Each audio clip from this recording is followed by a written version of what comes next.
ಮಗುವಿಗೆ ಜ್ವರ ಅಂತ ತಾಯಿ ಆಸ್ಪತ್ರೆಗೆ ಹೋಗ್ತಾರೆ. ಅಲ್ಲಿ ಗುಣ ಆಗಲಿಲ್ಲ ಅಂತ ಹೇಳಿ ಜ್ಯೋತಿಷ್ಯದ ಮೊರೆ ಹೋಗ್ತಾರೆ. ಇದನ್ನೇ ಬಂಡವಾಳ ಮಾಡಿಕೊಂಡಂತಹ ಜ್ಯೋತಿಷಿ ಈಕೆಯಿಂದ ಪೀಕಿದ್ದು 28 ಲಕ್ಷ ರೂಪಾಯಿ. ಈಗಿನ ಕಾಲದಲ್ಲೂ ಜ್ಯೋತಿಷ್ಯವನ್ನು ನಂಬಿ ಇಷ್ಟೊಂದು ಹಣ ಕೊಡ್ತಾರಾ? ಬನ್ನಿ ನೋಡೋಣ ಡೀಟೇಲ್ಸ್. ಜ್ವರ ಬಂದ ಮಗುವಿಗೆ ದೆವ್ವ ಬಂದಿದೆ ಅಂತ ಜ್ಯೋತಿಷಿ ಕಳ್ಳಾಟ. ಜ್ಯೋತಿಷಿ ಮಾತು ನಂಬಿ 28 ಲಕ್ಷ ಕಳೆದುಕೊಂಡ ಮಹಿಳೆ. ಹೋಮ ಹವನ ಮಾಡೋದಾಗಿ ಹೇಳಿ ಜ್ಯೋತಿಷಿ ದೋಖಾ. ಬಾಗಲಕೋಟೆ ಜಿಲ್ಲೆಯ ತೇರದಾಳ ಪಟ್ಟಣದ ನಿವಾಸಿ ಲಕ್ಷ್ಮಿ ಲಾಗಲೋಟಿ ಎಂಬಾಕೆ ಜ್ಯೋತಿಷಿ ಮಾತಿಗೆ ಮರುಳಾಗಿ ಬರೋಬ್ಬರಿ 28 ಲಕ್ಷ ಕಳೆದುಕೊಂಡಿದ್ದಾರೆ. ಲಕ್ಷ್ಮಿಯ 2 ವರ್ಷದ ಹೆಣ್ಣು ಮಗುವಿಗೆ ಮೇಲಿಂದ ಮೇಲೆ ಜ್ವರ ಕಾಡ್ತಿತ್ತು. ಯಾವುದೇ ಆಸ್ಪತ್ರೆಗೆ ತೋರಿಸಿದ್ರೂ ಕಡಿಮೆ ಆಗಿರಲಿಲ್ಲ. ಇದನ್ನು ಕಂಡ ಲಕ್ಷ್ಮಿಯ ಸ್ನೇಹಿತೆ ಮಹಾರಾಷ್ಟ್ರದ ಕೊಲ್ಹಾಪುರ ನಿವಾಸಿಯಾಗಿರೋ ಸೀಮಾ ಶಾಂಭವಿ ಎಂಬ ಜ್ಯೋತಿಷಿಯ ಪರಿಚಯ ಮಾಡಿಸಿದ್ಲು. ಸ್ನೇಹಿತೆಯ ಮಾತು ಕೇಳಿ ಸೀಮಾ ಶಾಂಭವಿ ಸಂಪರ್ಕ ಮಾಡಿದಾಗ ನಿನ್ನ ತಾಯಿ ದೆವ್ವವಾಗಿ ಮಗುವಿನ ಮೈ ಮೇಲೆ ಬಂದು ಕಾಡ್ತಿದ್ದಾಳೆ ಅಂತ ಆಕೆ ಹೇಳಿದ್ದಳು. ಪರಿಹಾರಕ್ಕೆ ನವಗ್ರಹ ಪೂಜೆ, ಹೋಮ ಹವನ ಅಂತ ಪುಂಗಿ ಊದಿದ್ಲು. ಪೂಜೆ ಇತ್ಯಾದಿಗೆ ಅಂತ ಬರೋಬ್ಬರಿ 28 ಲಕ್ಷ ಹಣ ಪಡೆದು ವಂಚನೆ ಮಾಡಿದ್ದಾಳೆ. ಆದರೆ ಮಗುವಿನ ಆರೋಗ್ಯದಲ್ಲಿ ಮಾತ್ರ ಯಾವುದೇ ಬದಲಾವಣೆಯಾಗಿಲ್ಲ. ಶ್ರೀಮತಿ ಲಕ್ಷ್ಮಿ ಲಾಗಲೋಟಿ ಅಂತ ಇವರು ಕೆಲಸ ಮಾಡ್ತಿರ್ಬೇಕಾದ್ರೆ 25ನೇ ತಾರೀಕಿಗೆ ಇವ್ರಿಗೆ ಒಂದು ಕಾಲ್ ಬರ್ತದೆ. ಆ ಕಾಲು ಬಂದ ತಕ್ಷಣ ಇವರು ಮಾತಾಡೋಕೆ ಪರಿಚಯ ಮಾಡಿಕೊಂತಾರೆ.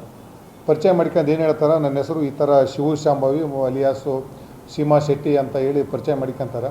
ನಿಮ್ಮದು ಒಂದು ಮಗು ಇದೆ, ನಿಮಗೆ 2 ವರ್ಷದ್ದು. ಆ ಮಗುಗೆ ನಿಮಗೆ ಪದೇ ಪದೇ ಆರಾಮಿರೋದಿಲ್ಲ, ನವಗ್ರಹ ಪೂಜೆ ಮಾಡಿಸ್ಬೇಕು, ಹೋಮ ಮಾಡಿಸ್ಬೇಕು ಅಂತ ಎಲ್ಲ ನಂಬಿಸಿ ಇಷ್ಟು ದುಡ್ಡು ಹಾಕ್ಬೇಕಂತ ಹೇಳ್ಬಿಟ್ಟು ಪದೇ ದುಡ್ಡು ಹಾಕ್ಸಂತಾಳೆ. ಒಟ್ಟು 28,75,000 ರೂಪಾಯಿ ಅವಳಿಗೆ ಅಕೌಂಟಿಗೆ SBI ಅಕೌಂಟಲ್ಲಿ ದುಡ್ಡು ಹಾಕ್ಸಂತಾಳೆ. ಈಗ ನಾವು ಸಣ್ಣ ಪೊಲೀಸ್ ಸ್ಟೇಷನ್ದಲ್ಲಿ ಪ್ರಕರಣ ದಾಖಲೆ ಮಾಡ್ಕೊಂಡಿದ್ವಿ.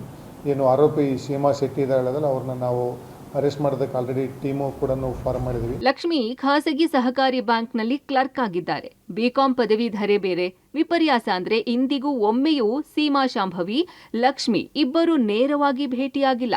ಬರೀ ಫೋನ್ ಸಂಪರ್ಕದಲ್ಲಿ ನಂಬಿದ್ದಾರೆ. ಫೋನ್ ಪೇ ಹಾಗೂ RTGS ಮೂಲಕ ಹಂತ ಹಂತವಾಗಿ 28 ಲಕ್ಷ ಹಣವನ್ನ ಜ್ಯೋತಿಷಿ ಸೀಮಾ ಶಾಂಭವಿ ಪಡೆದಿದ್ದಾಳೆ. ಎಲ್ಲೋ ಹೋಮ ಹವನ ಹಾಗೂ ಪೂಜೆ ಮಾಡಿದ ಕೆಲ ವಿಡಿಯೋಗಳನ್ನ ಲಕ್ಷ್ಮಿಗೆ ವಾಟ್ಸಪ್ ಮೂಲಕ ಕಳಿಸಿ ನಂಬಿಸಿದ್ದಾಳೆ. ಇವ್ರು ಕೇವಲ ಇಬ್ಬರೇ ಇರಂಗಿಲ್ಲ, ಇವ್ರದ್ದು ಒಂದು ವಂಚಕರ ಜಾಲ. ಸುಮಾರು ಜನ ಇರ್ತಾರೆ. ಯಾಕಂದ್ರೆ ಇವರು ಕೇವಲ ಬರೀ ದೆವ್ವ ಬಿಡಿಸೋದು, ಮಾಟ ಮಂತ್ರ ಅಷ್ಟೇ ಇರಂಗಿಲ್ಲ. ಇವರಲ್ಲಿ ಎಲ್ಲ ರೀತಿ ಜನರನ್ನು ಯಾವ ರೀತಿ ಎದುರಿಸಬೇಕು, ಯಾವ ರೀತಿ ಬ್ಲಾಕ್ ಮೇಲ್ ಮಾಡಬೇಕು, ಯಾವ ರೀತಿ ಹಣವನ್ನು ವಸೂಲಿ ಮಾಡಬೇಕು ಅನ್ನೋವಂಥ ಒಂದು ಜಾಲತಾಣ ಐತಿ. ಅದಕ್ಕೆ ದಯವಿಟ್ಟು ನಾನು ಪೊಲೀಸ್ ಇಲಾಖೆಯಲ್ಲಿ ನಾವು ವಿನಂತಿ ಮಾಡ್ಕೊಳ್ಳೋದೇನೆಂದರೆ, ಕೂಡಲೇ ಇವ್ರನ್ನ ಬಂಧಿಸೋದ್ರ ಮುಖಾಂತರ ಒಂದು ಸಮಾಜದಲ್ಲಿ ಒಂದು ಒಳ್ಳೆಯ ವಾತಾವರಣ ನಿರ್ಮಾಣ ಮಾಡುವಂಥ ಒಂದು ವ್ಯವಸ್ಥೆ ಆಗ್ಬೇಕಂತೇಳಿ ನಾನು ವಿನಂತಿ ಮಾಡ್ತಾ ಇದ್ದೇನೆ. ಇದೀಗ ಬಾಗಲಕೋಟೆ CEN ಠಾಣೆಯಲ್ಲಿ FIR ಆಗಿದ್ದು, ಪೊಲೀಸರು ಐನಾತಿ ಸೀಮಾ ಶಾಂಭವಿ ಹುಡುಕಾಟದಲ್ಲಿ ತೊಡಗಿದ್ದಾರೆ. ವಿದ್ಯಾವಂತರು, ಸುಶಿಕ್ಷಿತರೇ ಮೌಢ್ಯವನ್ನ ನಂಬಿ ಲಕ್ಷ ಕಳೆದುಕೊಳ್ಳುತ್ತಿದ್ದಾರೆ. Ravi Hallur, public TV, Bagalkot.